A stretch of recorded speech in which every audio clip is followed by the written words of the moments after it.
Cody, and I'm an addict.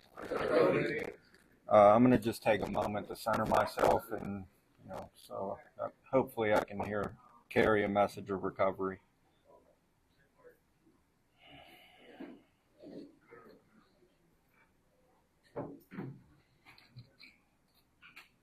I'm Cody, and I'm an addict. Um, Today, we celebrate 6 years clean.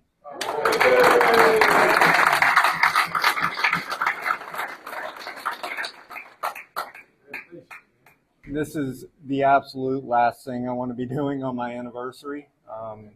Today is an extremely emotional day because, the majority of it is spent looking back, yesterday and today, the path that led me to standing here today. And the topic, restoration through dark times. I've been thinking about that topic recently, and I don't necessarily know if I even want to be restored to anything. Because my entire life has just been one bad thing after another. I was robbed of a childhood. I was molested when I was 7 years old. My dad beat me. He locked me in basements. He locked me in my room. My dad beat the fucking shit out of me for most of my childhood. When I became a teenager, I had to work 7 days a week. I'd go to work before school, go to school, come home, go work on the farm, go help my dad build our house. My entire life was just thrust into adulthood pretty much. And that, when I think back on it, man, it was a miserable existence. That's why I started using. It was the only escape that I had from the feelings that I was having. Because my dad, he didn't let me talk about emotions. He didn't let me talk about what I wanted. He constantly told me I'm not good enough. I'm not doing anything right. And that I was just basically a worthless piece of shit. That's something that I still struggle with today. So I would like to, thank the man that asked me to speak for seeing something that I don't always see in myself. Because I am enough. I am a human being. I am worthy of recovery, and I'm worthy of love. And I have to constantly remind myself of that because I don't feel it. I don't feel good enough. I don't feel worthy of living. And that that is a feeling that I've had most of my life. I've tried to commit suicide on four real occasions. I used to fall asleep with a gun in my mouth, just too terrified to pull that trigger. Every time I used, I was hoping that I wouldn't wake up. I just didn't want to be here anymore, man. I didn't. And the life that I have today is so fucking beautiful. And it's only through the fellowship and the 12 steps of Narcotics Anonymous that I'm standing here today. The 12 steps have changed my life. And if you're not working the steps, better get the fuck on it, man. Because if I'm not working the steps, I'm not staying here. I came around, my first introduction to Narcotics Anonymous was when I was 17 years old. My mom brought me to a meeting because she didn't know what to do with myself. And, it took me till I was 25 to get clean. I was in and out for, those 7 years, 8 years, however fucking long it is. But that was the thing, man. I'd come here 30, 60, 90 days. I wouldn't, I had a sponsor at the time, but I never called him. I never worked the steps. I never started digging deep into why I wanted to use so fucking bad. And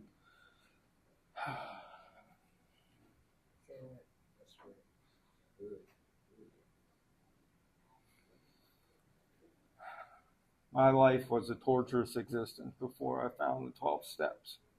And when I had to go through and write my fourth step and tell my sponsor that I was molested or that I was bisexual and that I didn't know how to talk about my feelings, I didn't know how to have a relationship with another human being.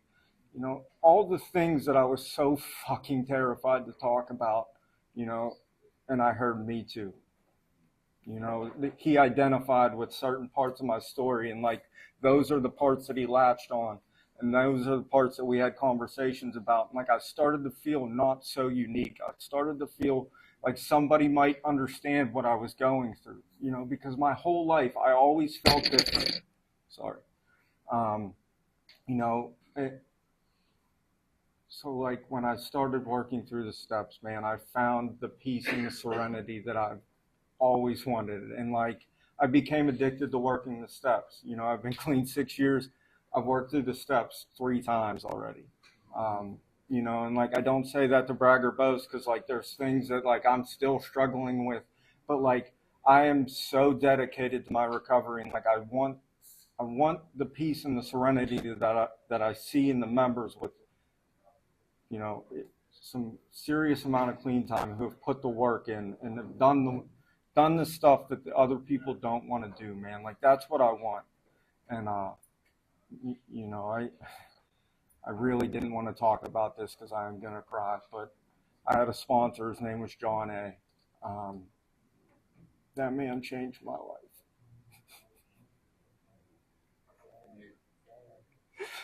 And I speak about him in the past tense because he is no longer here. 2 years ago, he went to the hospital because he fell and he hurt his back, and he never left. They found he had stage 4 liver cancer. It had moved into his lymph nodes, his lungs. Cancer had ravaged his body. 2 weeks later, he died.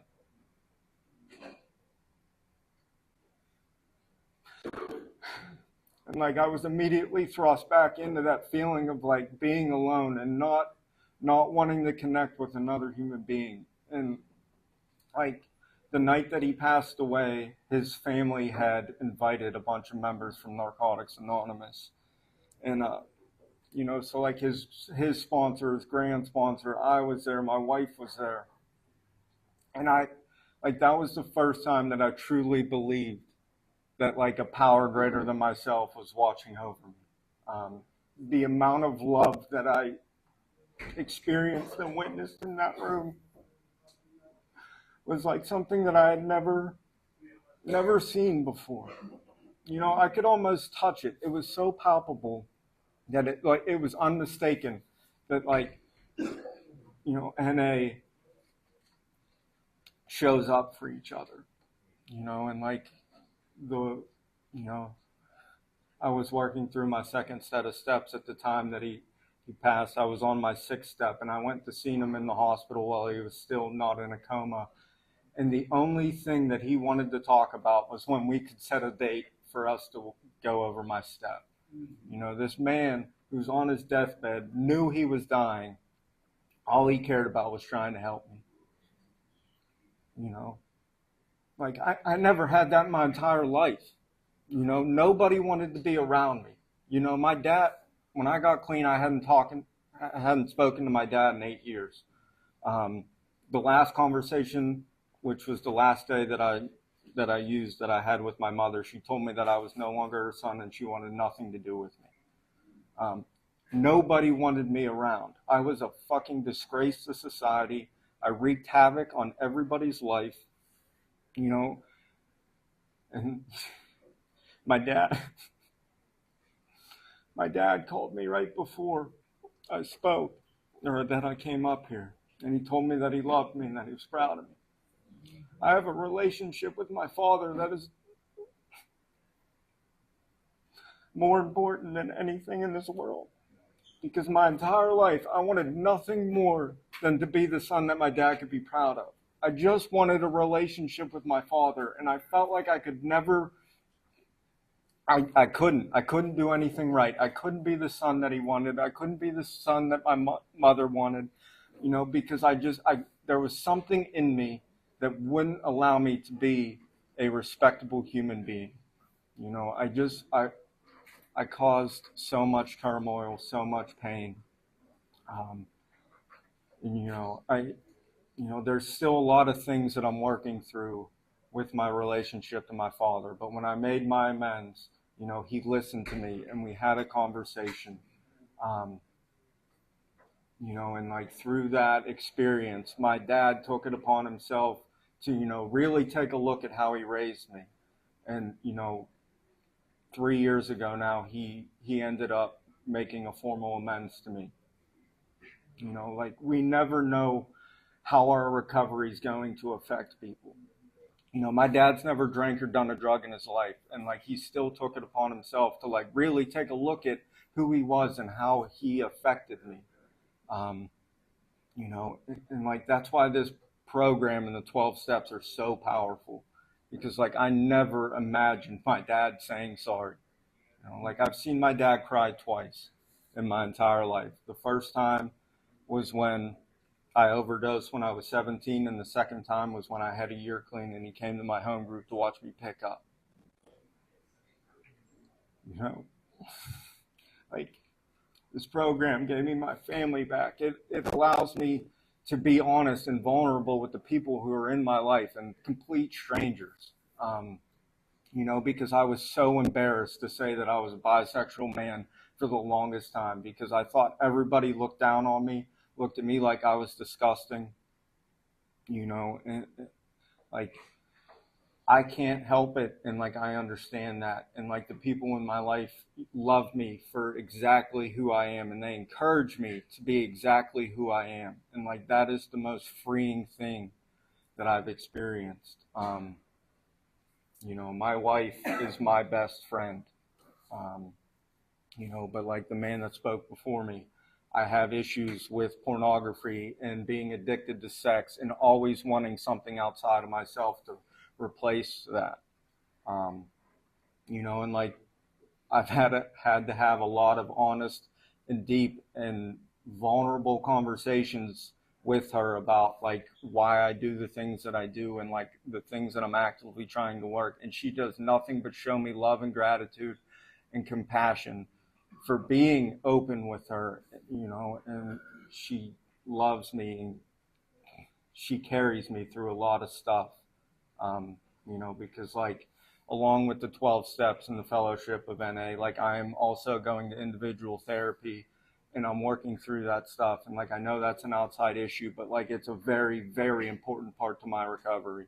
Um, you know, it's allowed me to heal from the things that were unhealable. You know, it's allowed me to view life in a positive manner. Like I no longer want to die today. You know, that's something that I never thought I could say. Um, you know, and like I'm so fucking grateful that the obsession to use has been lifted. Um, you know, because the desire to use had long been lifted. You know, my last 2 years of using, I cried every time I stuck that needle in my arm. I had no desire to fucking use. And I just couldn't stop, you know. But through coming here and being honest and like telling another man that, you know, I don't believe in God, I this is something that I need to say. Like I don't pray. I don't believe in, you know, a higher power or anything like that, but I believe in the love of the fellowship. And like that is enough to carry me through. So like I will say that like if you don't have a God or you struggle with that aspect, like recovery and NA is here for you. You know, it's available to us all. It doesn't matter what creed, religion, lack of religion, you know, age, sex, it doesn't fucking matter. You know, because our message is that any addict can stop using, lose the desire to use, and find a new way to live. And like that is the most beautiful and freeing statement that I've ever heard in my life. Um, you know, I'm beyond blown away that where my life has been. You know, the freedom that I experienced from the obsession of my own thoughts. You know, like I can meditate today. You know that that's insane. You know, because like I could never shut my brain off for more than, you know, 3 seconds. Um, you know, and I'm just so grateful that I didn't have to use today, that I could come be a part of recovery, witness other men in recovery. You know, it truly is a beautiful thing, you know, and like I know that whatever's out there, the universe or anything like that. Like there's a man in this room that I grew up and went to high school with. I haven't seen him in like 15 years. And he's sitting here today in a halfway house trying to get recovery. You know, like that. When I show up, I see evidence that like this is for a reason, that I'm here for a reason. And like if I can buy into that and accept it, my life is truly, truly beautiful. I'm Cody and I'm an addict. Thank you for allowing me.